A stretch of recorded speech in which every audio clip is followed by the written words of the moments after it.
जी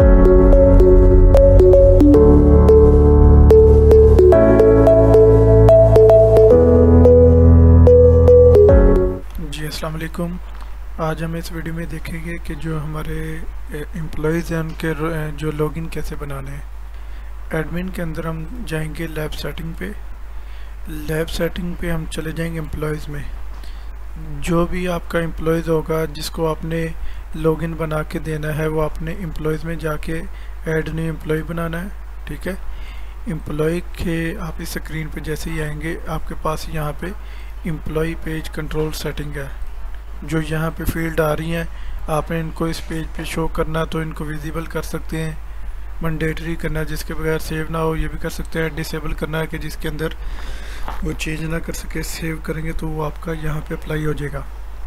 ठीक है, अब एक हमारे पास एम्प्लॉय है जिसका हमने लॉगिन बनाना है। उसका नेम लिखेंगे, फ़ोन नंबर, जेंडर, एज वगैरह लिखेंगे। ठीक है, ये चीज़ मैंडेटरी थी, बाकी ऑप्शनल है वो आप लगा सकते हैं। यहाँ पे मेन चीज़ होती है वर्क कलेक्शन सेंटर। अगर जो एम्प्लॉय हम ऐड कर रहे हैं वो किसी सेंटर में काम करता है तो हम यहाँ से जो आपने कलेक्शन सेंटर बनाए होंगे वो इस तरह से शो होंगे, आप उनको अटैच कर दिएगा। अगर वो मेन का एम्प्लॉय है, रिसेप्शन वाला, लैब ऑपरेटर या पैथोलॉजिस्ट, क्योंकि वो मेन हेड ऑफिस में काम करते हैं तो उसका आपने मेन लैब जो होगी आपकी वो लगा देनी है हेड ऑफिस। ठीक है, मीन्स वर्क कलेक्शन सेंटर आपने उस एम्प्लॉय का वो लगाना है जिस सेंटर में वो काम करेगा। ठीक है, लॉगिन बना के देना है तो आपने ये चेक कर देना है, नहीं बना के देना है तो अनचेक करके सेव कर देना है। अगर लॉगिन बनाना है तो आपने इसको चेक करना है। यहाँ पे आप उसका यूज़र नेम बनाएंगे और यूज़र नेम आप फर्स्ट नेम के सेम नहीं रखेंगे, डिफरेंट रखेंगे तो सेव होगा, सेम रखेंगे तो सेव नहीं होगा। यूज़र नेम देना है, पासवर्ड देना है। अब अगर जो एम्प्लॉय करंट आप ऐड कर रहे हैं वो अगर मेन लैब का रिसेप्शन वाला है तो यहाँ से आपने रिसेप्शन वाला जो होगा रोल उसको अटैच कर देना है।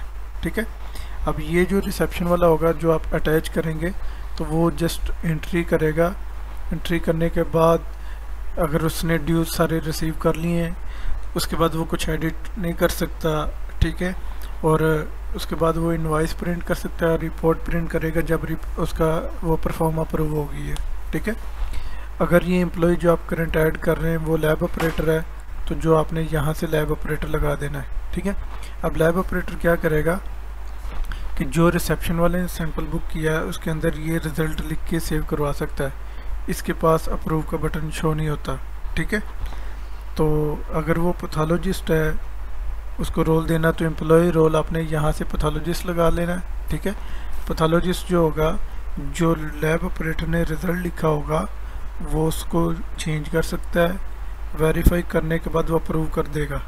अप्रूव के बाद वो चेंज नहीं कर सकेगा, वो फिर एडमिन अकाउंट से होगा। ठीक है, अगर आपने आपकी लैब के अंदर एक ऐसा एम्प्लॉय जिसने रजिस्ट्रेशन भी करनी है, रिज़ल्ट भी लिखना है और अप्रूव भी करना है तो एम्प्लॉय रोल के अंदर आपके पास शो होगा booking and reporting for main lab, वो आपने लगा देना है। तो वो जो होगा वो उसकी रजिस्ट्रेशन भी कर लेगा। ठीक है, उसका रिज़ल्ट भी लिखेगा और अप्रूव भी कर लेगा। अगर ये एम्प्लॉय जो आप ऐड कर रहे हैं अगर वो किसी कलेक्शन सेंटर में काम करता है तो एम्प्लॉय रोल जो होगा आपने कलेक्शन सेंटर लगा देना है। ठीक है, वो फिर कलेक्शन सेंटर जैसे आप एम्प्लॉय रोल कलेक्शन सेंटर लगाएंगे तो वो जो है अपनी रजिस्ट्रेशन अपने लॉगिन से करवा लेगा वो कलेक्शन सेंटर। ठीक है, उसके पास वही सैंपल शो होंगे जो उसने अपने लॉगिन से किए होंगे। ठीक है, तो इस तरह से आप जो है उसके बाद ये है डिफ़ॉल्ट लैंडिंग पेज कि जैसे वो लॉगिन करे सबसे पहले उसके पास कौन सा जो है पेज शो। जैसे कि मैंने एम्प्लॉय रोल रिसेप्शन वाला लगाया तो पूछ रहा है कि register patient default landing page मैंने लगाया। इसका मतलब ये है कि जैसे लॉगिन करेगा सबसे पहले रजिस्टर पेशेंट की स्क्रीन इसके पास शो होगी। तो मैं जैसे ही सेव करूँगा तो इसका लॉगिन सेव हो जाएगा और आपने इसको जो है लॉगिन करने के लिए ब्राउज़र में जाके जो लॉगिन पेज है वहाँ से ये यूज़र ने पासवर्ड लगाएगा और अपना लॉगिन कर लेगा।